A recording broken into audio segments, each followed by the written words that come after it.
സ്വാഗതം page 10 സ്റ്റോറീസിലേക്ക്. Iran ട്രംപിനെ വീണ്ടും തന്ത്രപരമായി മുട്ടുകുത്തിച്ചു. ചർച്ചകളെ ഹോർമൂസ് ഫസ്റ്റ് എന്ന അജണ്ടയിലേക്ക് തിരികെ എത്തിച്ചിരിക്കുകയാണ് ഇറാൻ. 30 ദിവസം ഹോർമൂസിന്റെ കാര്യത്തിൽ ആരും ഇടപെടരുത് എന്നാണ് അബ്ബാസ് അരാക്ചിയുടെ കടുത്ത മുന്നറിയിപ്പ്.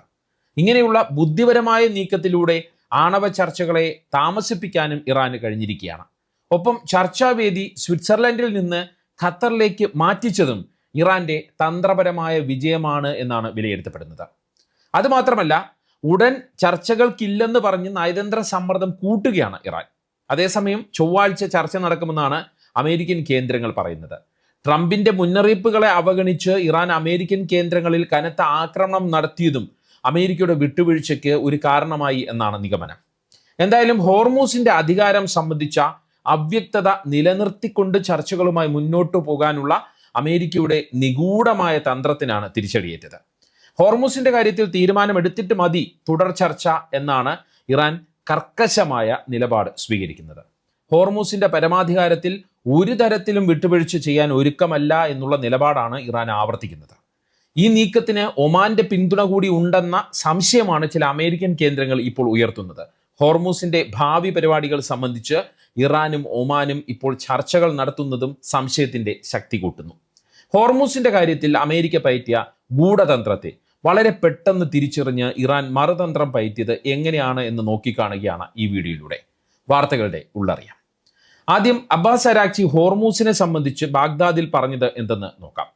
അമേരിക്കയുമായി ഒപ്പിട്ട പ്രാഥമിക ധാരണാപത്രം അതനുസരിച്ച് അടുത്ത 30 ദിവസത്തേക്ക് ഹോർമൂസ് കടലിടുക്കിന്റെ പൂർണ്ണമായ മേൽനോട്ടവും നിയന്ത്രണവും ഇറാന് മാത്രമായിരിക്കുമെന്നാണ് വിദേശകാര്യമന്ത്രി അബ്ബാസ് അരാക്ചി ബാഗ്ദാദിൽ വ്യക്തമാക്കിയത്. ഈ സമയപരിധിക്കുള്ളിൽ മറ്റൊരു രാജ്യവും ഹോർമൂസിന്റെ കാര്യത്തിൽ ഇടപെടരുത് എന്നും അരാക്ചി കർശനമായ മുന്നറിയിപ്പ് നൽകി. യുദ്ധത്തിന് മുമ്പുള്ള അവസ്ഥയിലേക്ക് ഹോർമൂസ് കടലിടുക്കിലെ കപ്പൽ ഗതാഗതം പൂർണ്ണ തോതിൽ പുനഃസ്ഥാപിക്കാൻ 30 ദിവസത്തെ സമയമെടുക്കും. ഈ 30 ദിവസവും ഇതിന്റെ പൂർണ്ണമായ അഡ്മിനിസ്ട്രേഷനും സുരക്ഷാ ക്രമീകരണങ്ങളും ഇറാന്റെ മാത്രം ചുമതലയായിരിക്കും. ഈ വിഷയത്തിൽ മറ്റൊരു രാജ്യത്തിനോ സംഘടനയ്ക്കോ യാതൊരുവിധ ഉത്തരവാദിത്വവും ഉണ്ടായിരിക്കില്ല എന്നും അരാക്ചി വിശദീകരിച്ചു. അമേരിക്കയോ മറ്റ് രാജ്യങ്ങളോ ഇതിൽ ഇടപെടാൻ ശ്രമിച്ചാൽ അത് വെടിനിർത്തൽ കരാറിന്റെ ലംഘനം എന്നായി കണക്കാക്കും എന്നുള്ളതാണ് ഇറാൻ വ്യക്തമാക്കുന്നത്. ഒമാൻ കൊണ്ടുവന്ന സമാന്തര കപ്പൽ പാതകളെയോ ബദൽ സംവിധാനങ്ങളെയോ ഇറാൻ ഒരു കാരണവശാലും അനുവദിക്കില്ല.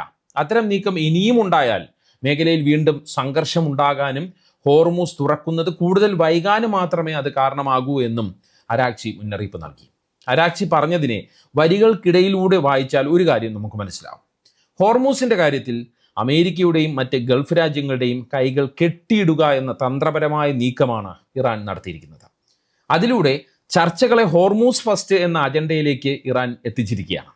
അതായത് 30 ദിവസം ഹോർമൂസിനെ ഞങ്ങൾ നോക്കും, അതിനിടയ്ക്ക് ഹോർമൂസിന്റെ പരമാധികാരത്തിൽ ഇറാൻ അനുകൂലമായ തീരുമാനം നിങ്ങൾ എടുക്കണം, അതിനുശേഷം മതി മറ്റു ചർച്ചകൾ എന്ന കൃത്യമായ നിലപാടാണ് അബ്ബാസ് അരാക്ചി എന്ന കർക്കശക്കാരനായ വിദേശകാര്യ വിദഗ്ധൻ അമേരിക്കയ്ക്ക് മുന്നിലേക്ക് വെച്ചിരിക്കുന്നത്.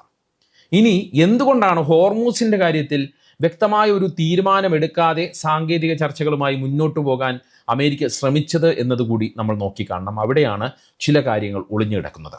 നമുക്കറിയാം, സ്വിറ്റ്സർലൻഡ് ചർച്ചകളിൽ ഇറാനും അമേരിക്കയും നേരിട്ട് ചർച്ച ചെയ്ത വിഷയം ലെബനനായിരുന്നു. പിന്നീട് പരോക്ഷ ചർച്ചകളിലേക്ക് ചർച്ച മാറിയപ്പോൾ സാങ്കേതിക കാര്യങ്ങളെക്കുറിച്ചായിരുന്നു ചർച്ച. ഹോർമൂസിന്റെ കാര്യം 2ാം ഘട്ട ചർച്ചയിൽ വരാതിരിക്കാനാണ് ട്രംപ് മനഃപൂർവ്വം ഭീഷണികൾ മുഴക്കിയത് എന്നാണ് ഇപ്പോഴുള്ള വിലയിരുത്തൽ. ഹോർമൂസുമായി ബന്ധപ്പെട്ട് തന്നെയാണ് ട്രംപിന്റെ 2 ഘട്ടമായിട്ടുള്ള അന്നത്തെ ഭീഷണികൾ, ഓർക്കണം. അതുകൊണ്ട് തന്നെ സ്വിറ്റ്സർലൻഡ് ചർച്ച പകുതി വെച്ച് പരോക്ഷ ചർച്ചയായി ഇറാന് മാറ്റേണ്ടി വന്നു, അല്ലെങ്കിൽ ഇറാന് ആ രീതിയിലേക്ക് നിസ്സഹകരിക്കേണ്ടി വന്നു. മാത്രമല്ല, ഹോർമൂസിന്റെ നിയന്ത്രണം ചർച്ചയായതുമില്ല. പകരം ഹോർമൂസിലെ മൈൻ നീക്കുന്നതും മറ്റുമുള്ള അങ്ങനെയുള്ള സാങ്കേതിക കാര്യങ്ങളിലേക്ക് അന്നത്തെ ആ പരോക്ഷ ചർച്ച പോയി. അത് അമേരിക്ക മനഃപൂർവ്വം സ്വീകരിച്ച സ്ട്രാറ്റജി ആയിരുന്നു എന്നുള്ളതാണ് നമുക്കിപ്പോൾ മനസ്സിലാക്കാൻ കഴിയുന്നത്. ഇങ്ങനെ അമേരിക്ക ഒളിച്ചുകളി നടത്തിയതിന് പിന്നിൽ കൃത്യമായ ചില ജിയോ പൊളിറ്റിക്കൽ ലക്ഷ്യങ്ങളും ആഭ്യന്തര രാഷ്ട്രീയ സമ്മർദ്ദങ്ങളും ഉണ്ടായിരുന്നു എന്ന് വേണം നമുക്ക് മനസ്സിലാക്കാൻ. അതിൽ ഒന്നാമത്തെ പോയിന്റ്, ഹോർമൂസിലെ ഇറാന്റെ ആധിപത്യം ഔദ്യോഗികമായി അംഗീകരിക്കാനുള്ള അമേരിക്കയുടെ മടി തന്നെയാണ്. അങ്ങനെ ആദ്യമേ ചെയ്താൽ അത് ആഗോളതലത്തിൽ അമേരിക്കയുടെ വലിയൊരു നയതന്ത്ര പരാജയമായി വിലയിരുത്തപ്പെടും. 2ാമത്തെ കാര്യം ഗൾഫ് രാജ്യങ്ങളുടെ സമ്മർദ്ദമായിരുന്നു. സൗദി അറേബ്യ, UAE, ബഹ്റൈൻ തുടങ്ങിയ അമേരിക്കയുടെ ഗൾഫ് സഖ്യകക്ഷികൾ ഹോർമൂസിൽ ഇറാന് പൂർണ്ണമായ ഒരു അധികാരം നൽകുന്നതിനെ ശക്തമായി എതിർക്കുകയാണ്. ഇറാന് മേൽക്കൈ നൽകിയാൽ അത് തങ്ങളുടെ എണ്ണ വ്യാപാരത്തെയും സുരക്ഷയും ബാധിക്കുമെന്നാണ് ഈ രാജ്യങ്ങളുടെ ഭയം. അതുകൊണ്ട് തന്നെ ഗൾഫ് സഖ്യകക്ഷികളെ പിണക്കാതിരിക്കുകയും അമേരിക്കയുടെ ലക്ഷ്യമായിരുന്നു. അതുകൊണ്ടാണ് അമേരിക്കയുടെ വിദേശകാര്യ സെക്രട്ടറി ആയിട്ടുള്ള മാർക്കോ റൂബിയോ ഗൾഫ് രാജ്യങ്ങളിൽ പോയി നിങ്ങൾക്ക് ഹോർമൂസിൽ പൂർണ്ണമായിട്ട് ഫ്രീ ആയി സഞ്ചരിക്കാൻ കഴിയും, അതിനുള്ള എല്ലാ സൗകര്യവും അമേരിക്ക ഒരുക്കും എന്നുള്ള വാഗ്ദാനം നൽകിയത്, ഇറാനെ ഞങ്ങൾ പിടിച്ചു നിർത്തും എന്നുള്ള വാഗ്ദാനം നൽകിയത്.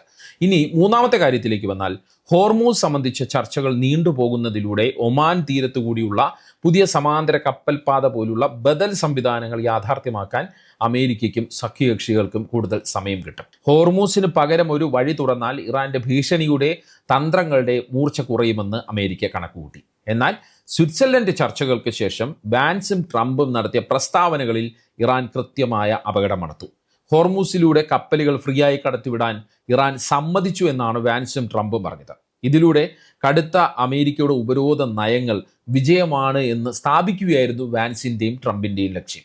ഈ പ്രസ്താവനകളെ ഇറാൻ തള്ളിക്കളഞ്ഞു. പക്ഷെ പിന്നീട് ഒമാനെ കൂട്ടുപിടിച്ച് ഐക്യരാഷ്ട്രസഭയുടെ മാരിടൈം ഏജൻസി നടത്തിയ നീക്കം, പുതിയ പാത തുറന്ന നീക്കം ഇറാനെ പെട്ടെന്നുള്ള മറു നീക്കത്തിലേക്ക് നയിച്ചു എന്ന് വേണം നമുക്ക് കരുതാൻ.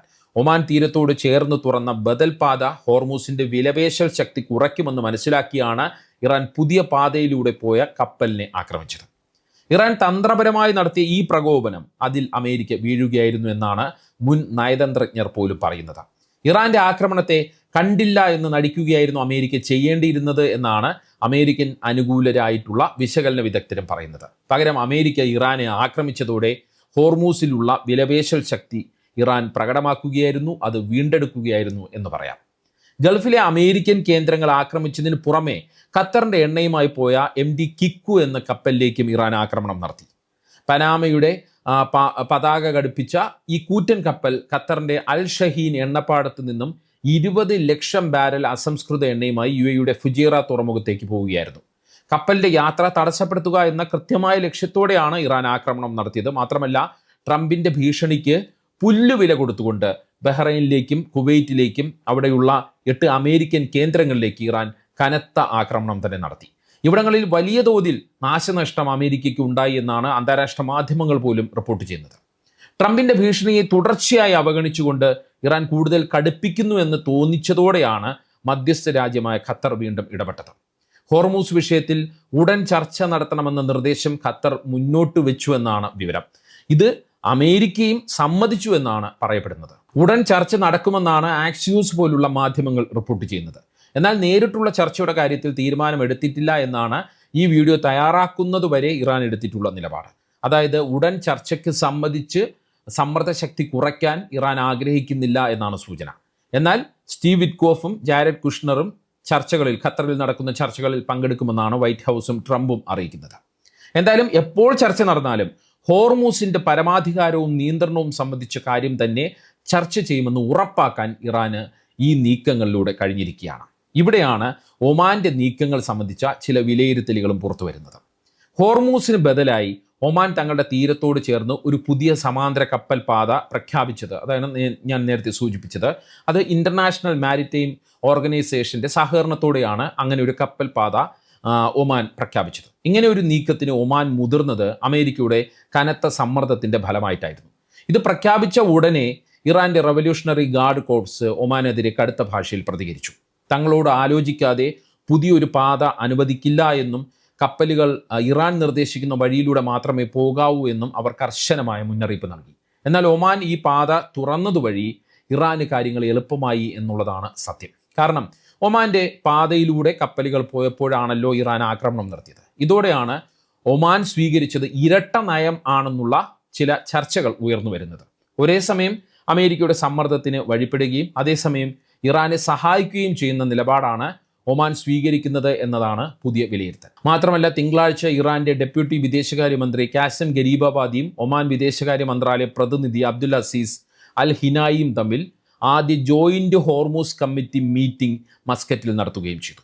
ഈ ചർച്ചയിലൂടെ ഹോർമൂസ് കടലിടുക്കിന്റെ ഭാവി കാര്യങ്ങൾ തീരുമാനിക്കേണ്ടത് തീരദേശ രാജ്യങ്ങളായ, അതായത് ഹോർമൂസ് കടലിടുക്കിന്റെ അപ്പുറവും ഇപ്പുറവും കിടക്കുന്ന രാജ്യങ്ങളായ ഇറാനും ഒമാനും മാത്രമാണ്.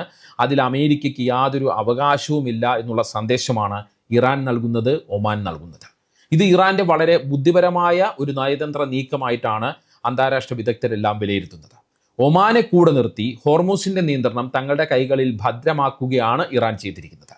അമേരിക്കയുടെ ശക്തമായ എതിർപ്പിനെ അവഗണിച്ചും ഹോർമൂസ് വിഷയത്തിൽ ഒമാൻ ഇറാനുമായി ചർച്ച നടത്തി എന്നതും ശ്രദ്ധേയമാണ്. നേരത്തെ തന്നെ ഈ ഹോർമൂസ് വിഷയത്തിൽ ഇറാനുമായി യാതൊരുവിധ ചർച്ചയും പാടില്ല എന്നുള്ള പരോക്ഷമായിട്ടുള്ള സൂചന അമേരിക്ക നൽകിയിരുന്നു. വലിയ തരത്തിൽ സമ്മർദ്ദവും അമേരിക്ക ഒമാനുമേൽ ചുമത്തിയിരുന്നു. ഇതോടെ ദോഹയിൽ നടക്കാനിരിക്കുന്ന ഹോർമൂസ് ചർച്ചയിൽ വ്യക്തമായ മേൽക്കൈ ഇറാൻ നേടിക്കഴിഞ്ഞു എന്നുള്ളതാണ് അന്താരാഷ്ട്ര വിദഗ്ധരും നയതന്ത്ര വിദഗ്ധരുമെല്ലാം വിലയിരുത്തുന്നത്. ഒരിക്കൽ കൂടി സൈനിക ശക്തിയും നയതന്ത്ര സമ്മർദ്ദവും ഒരേ സമയം ഉപയോഗിച്ച് തങ്ങൾക്ക് അനുകൂലമായി സാഹചര്യം മാറ്റിയെടുക്കുക എന്ന ഇറാന്റെ തന്ത്രം തന്നെ വിജയിച്ചിരിക്കുകയാണ്. ഹോർമൂസ് വിഷയത്തിൽ തട്ടി ചർച്ചകൾ അലസുമോ എന്നത് മാത്രമാണ് ഇപ്പോൾ മധ്യസ്ഥ രാജ്യങ്ങളുടെ പ്രധാനപ്പെട്ട ആശങ്ക. ഇറാൻ ഇപ്പോൾ ചർച്ചയ്ക്കില്ലെന്ന് ആവർത്തിക്കുന്നതും ഖത്തറിനെയും പാകിസ്ഥാനെയും, അതായത് മധ്യസ്ഥ രാജ്യങ്ങളെ പ്രതിസന്ധിയിലാക്കുന്നുണ്ട്. അതുവഴി ട്രംപിന്റെ തന്ത്രം പിഴയ്ക്കുകയാണ് എന്നാണ് വിലയിരുത്താൻ കഴിയുക. പേജ് 10 സ്റ്റോറീസ് വീഡിയോകളെ കുറിച്ചുള്ള നിങ്ങളുടെ അഭിപ്രായം കമൻറ്റ് ചെയ്യുക. മറ്റൊരു സിംപിളി ഇൻഡെപ്ത് വീഡിയോയുമായി വീണ്ടും കാണാം. നന്ദി, നമസ്കാരം.